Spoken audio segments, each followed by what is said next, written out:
Hello friends, welcome to my channel R Y knowledge fine. Friends देखिए, जो TGT-LD grade के लिए practice set चल रहा है, तो फ्रेंड्स ये आज का पहला क्वेश्चन देखते हैं। फ्रेंड्स अगर TGT प्रीवियस ईयर के क्वेश्चन पेपर देखना चाहते हैं तो आपको मेरे चैनल पे मिल जाएंगे। पहला क्वेश्चन है, थ्रोम्बोसाइट्स भी कहते हैं, किसको कहते हैं? लिम्फोसाइट को, WBC को, RBC को या प्लेटलेट्स को?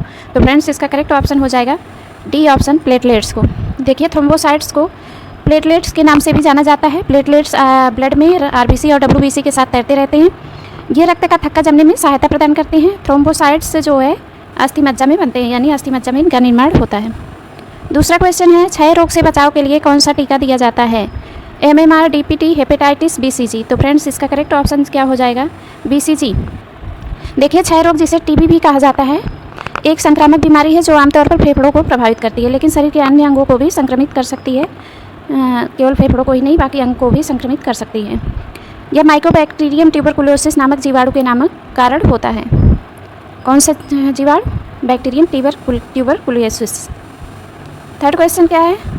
प्रोटीन का अंतिम उत्पाद है glycogen, amino acid, insulin, glucose? तो फ्रेंड्स इसका करेक्ट ऑप्शन क्या हो जाएगा? जो प्रोटीन का अंतिम उत्पाद है वो है अमीनो एसिड। बी ऑप्शन इसका करेक्ट हो जाएगा, अमीनो एसिड। प्रोटीन जो है अमीनो अम्ल में बदलकर मांसपेशियों का निर्माण कर शरीर को स्वस्थ बनाए रखने में सहायक की भूमिका निभाता है। वर्णांधता एक बीमारी होती है, कलर ब्लाइंडनेस जिसको बोलते हैं, कलर ब्लाइंडनेस। वर्णांध व्यक्ति यानी जिसको कलर ब्लाइंडनेस की प्रॉब्लम है, वर्णांधता की प्रॉब्लम है, किन रंगों में भेद नहीं कर सकता है? लाल पीला, हरा पीला, लाल हरा या सभी रंग?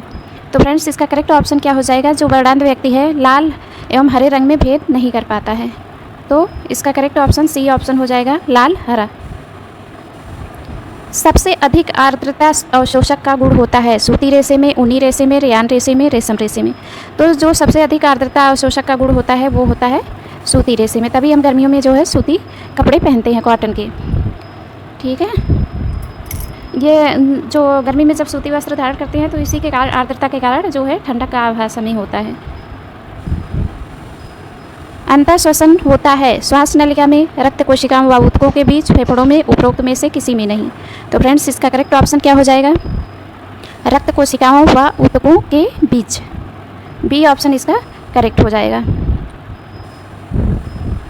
नेक्स्ट क्वेश्चन देखते हैं। नेक्स्ट क्वेश्चन कह रहा है, निम्न में से उच्च संवेग का क्या कारण है? शारीरिक, मानसिक, पारिवारिक, सभी? तो फ्रेंड्स इसका करेक्ट ऑप्शन क्या हो जाएगा? जो उच्च संवेग का कारण होता है वो शारीरिक भी, मानसिक भी, पारिवारिक भी। तो ये सभी ऑप्शन आपके करेक्ट हो जाएंगे। उच्च संवेग का कारण ये तीनों हो सकते हैं, पारिवारिक, मानसिक और शारीरिक। ठीक है, नेक्स्ट क्वेश्चन देखते हैं। तो इसका डी ऑप्शन करेक्ट हो गया सभी।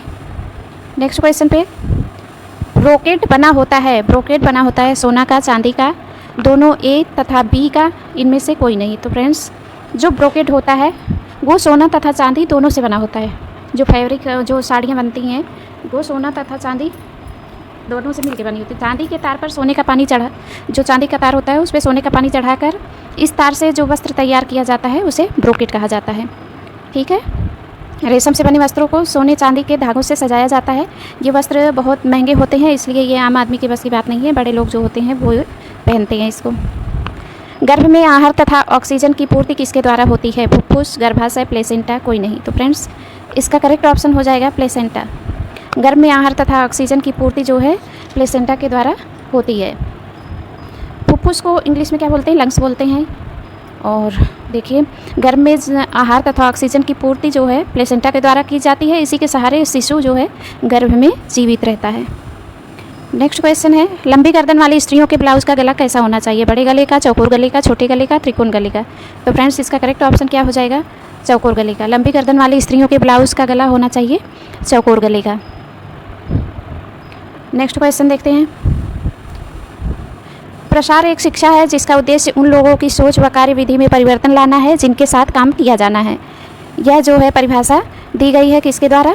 OP इसमें धामा है, इसमें जो है थोड़ा प्रिंट में मिस्टेक हो गई है, द्वारा डगलस एस्मिंजर द्वारा, श्री कृष्णाचार्य द्वारा, और नेक्स्ट है थोड़ा छोटा सूपे द्वारा। तो फ्रेंड्स इसका करेक्ट ऑप्शन क्या हो जाएगा? बी ऑप्शन करेक्ट हो जाएगा एस्मिंजर द्वारा, डगलस एस्मिंजर द्वारा। जो ये परिभाषा दी गई है ये कही है किसने? डगलस एस्मिंजर ने। नेक्स्ट क्वेश्चन है, जल की शुद्धि के लिए किस रासायनिक पदार्थ का प्रयोग किया जाता है? नाइट्रिक अम्ल, potassium sulphate, potassium permanganate, sulphuric अम्ल। तो फ्रेंड्स इसका करेक्ट ऑप्शन क्या हो जाएगा? जल को शुद्ध करने के लिए जो है किस रासायनिक का प्रयोग किया जाता है? तो फ्रेंड्स इसका करेक्ट ऑप्शन हो जाएगा जल को शुद्ध करने के लिए पोटेशियम परमैंगनेट का यूज़ किया जाता है। नेक्स्ट क्वेश्चन देखते हैं, सिंधी कढ़ाई का दूसरा नाम है तिरोपा, मुर्री, कसीदा, दसूती। तो फ्रेंड्स इसका करेक्ट ऑप्शन क्या हो जाएगा? सिंधी कढ़ाई का दूसरा नाम क्या है? दसूती कढ़ाई। डी ऑप्शन इसका करेक्ट हो जाएगा, दसूती। इस कढ़ाई को हेरिंग बोन स्टिच द्वारा केवल हाथ से ही किया जाता है इस कढ़ाई को, ठीक है। किंडरगार्टन के जन्मदाता हैं, किंडरगार्टन के जन्मदाता हैं Froebel, John Dewey, Maria Montessori, Macmillan. तो फ्रेंड्स इसका करेक्ट ऑप्शन हो जाएगा, ये तो आपने पढ़ा होगा बीएड में, फ्रोबेल के बारे में, जॉन ड्यूई के बारे में और किंडरगार्टन के बारे में भी आपने पढ़ा होगा। फ्रेंड्स इसका करेक्ट ऑप्शन हो जाएगा फ्रोबेल। सबसे पहले रेशम का उत्पादन हुआ था भारत में, जापान में, चीन में, फ्रांस में। तो फ्रेंड्स इसका करेक्ट ऑप्शन क्या हो जाएगा? सबसे पहले जो रेशम का उत्पादन हुआ था चीन में हुआ था।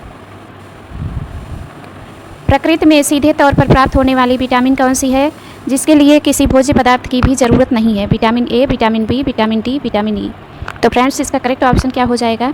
विटामिन डी हमें सूर्य की रोशनी से प्राप्त होती है। सी ऑप्शन सही हो जाएगा, इसका करेक्ट है विटामिन डी, जो हम सीधे सूर्य के प्रकाश से लेते हैं। कृत्रिम झील का दूसरा नाम क्या है? परिबद्ध जलाशय, ट्यूबवेल, जलधाराएं, इनमें से कोई नहीं। तो फ्रेंड्स इसका करेक्ट ऑप्शन क्या हो जाएगा? परिबद्ध जलाशय, ए ऑप्शन इसका करेक्ट हो जाएगा। शरीर की सूक्ष्मतम जीवित इकाई है ऊतक, कोशिका, तंत्रिका या सभी। तो फ्रेंड्स इसका करेक्ट ऑप्शन क्या हो जाएगा? जो शरीर की सूक्ष्मतम पूछा है, सबसे सूक्ष्म, तो ये जीवित इकाई कौन सी है? कोशिका। बी ऑप्शन इसका करेक्ट हो जाएगा। नेक्स्ट क्वेश्चन देखते हैं, लार रस में कौन सा किण्व पाया जाता है? किण्व यानी enzyme, rennin, pepsin, ptyalin, starch. तो फ्रेंड्स इसका करेक्ट ऑप्शन क्या हो जाएगा? लार में जो है टाइलिन नामक एंजाइम पाया जाता है। शरीर को तुरंत ऊर्जा प्रदान करने वाला होता है कौन सा? प्रोटीन, वसा, कार्बोहाइड्रेट, खनिज लवण। तो फ्रेंड्स जो कार्बोहाइड्रेट है ये हमारा तुरंत ऊर्जा प्रदान करने वाला पोषक तत्व होता है। तो सी ऑप्शन इसका करेक्ट हो जाएगा, कार्बोहाइड्रेट। फ्रेंड्स ऐसे ही वीडियोस को पाने के लिए चैनल को सब्सक्राइब कर लीजिए और बेल आइकन को भी प्रेस कर दीजिएगा ताकि आपको डेली की वीडियोज़ की नोटिफिकेशन मिलती रहे, और वीडियो को लाइक ज़रूर करिएगा।